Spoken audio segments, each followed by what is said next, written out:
ஏதோ ஒரு எக்ஸாமில் ஃபெயில் ஆனதுக்கோ இல்லை இன்டர்வியூவில் செலக்ட் ஆகாமல் போனதுக்கோ உடஞ்சி உக்காந்துட்டிங்களே.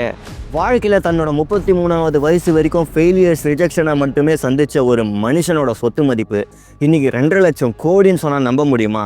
பட் நம்பி தான் ஆகணும். ஃபுல்லாக பாருங்கள். இது 100 Days 100 Thoughts சீரீஸில் இன்றைக்கி Day 11. இந்த மாதிரி வீடியோஸ்க்கு ஃபாலோ பண்ணிக்கோங்க. செப்டம்பர் 10, 1964 அப்போ சைனாவில் ஒரு ஆண் குழந்தை பிறக்குது.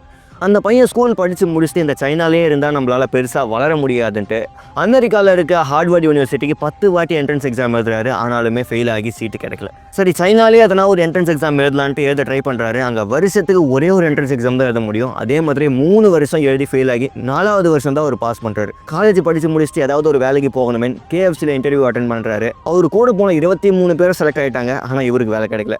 சரி, போலீஸ் வேலைக்காவது ட்ரை பண்ணுவோமேன்ட்டு அங்கே போனால் அவர் கூட போன 3 பேருக்கு கிடச்சிச்சு. இவருக்கு அந்த வேலை கொடுக்கல. அதுக்கப்புறம் அவர் ஃப்ரெண்ட்ஸ் கிட்ட கேட்டு சில அமௌண்ட்ஸ் இன்வெஸ்ட் பண்ண சொல்லி ஒரு பிஸ்னஸ் ஸ்டார்ட் பண்ணுறாரு. அதுவும் பயங்கரமாக படுதோல்வி அடைஞ்சு ஃப்ரெண்ட்ஸ் மத்தியிலையும் பயங்கரமான அசிங்கம். அதுக்கப்புறம் ரொம்ப டைம் எடுத்து நல்லா யோசிச்சு தன்னோட 33வது வயசில் ஜாக்மா Alibaba.comனு ஒரு ஆன்லைன் ஷாப்பிங் வெப்சைட்டை ஓப்பன் பண்ணுறாரு. அது உலகம் முழுக்க ஹிட் ஆகுது. இந்தியாவில் எப்படி அம்பானிக்கு ரிலையன்ஸோ அந்த மாதிரி சைனாவில் ஜாக்மாக்கு அலிபாபா. இன்றைக்கி அதோட சொத்து மதிப்பு 2.5 லட்சம் கோடி. அவருக்கு சீட்டு கிடைக்காத அதே ஹார்வர்ட் யூனிவர்சிட்டியில் அவரை சீஃப் கெஸ்ட்டாக கூப்பிட்றாங்க. அங்கே இருக்க பசங்களுக்கு அவர் கொடுத்த ஒரே ஒரு அட்வைஸ் என்னன்னா, never give up, today is hard, tomorrow will be worse, but the day after tomorrow will be சன்ஷைன்னு சொல்கிறாரு.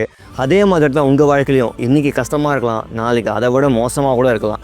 அதுக்காக உடஞ்சி உட்காந்துட்டு கிவ் அப் பண்ணிட்டு போயிட்டீங்கன்னா அதுக்கப்புறம் இருக்க சன்ஷைனை உங்களால் பார்க்கவே முடியாது. நீங்கள் ஹார்ட் ஒர்க் பண்ணிக்கிட்டே இருங்க. அவருக்கு 33 வயசில் கிடைச்ச அந்த வெற்றி உங்களுக்கு அடுத்த 3 மாதத்துலையும் கிடைக்கலாம், இல்லை 3 வருஷத்துலையும் கிடைக்கலாம்.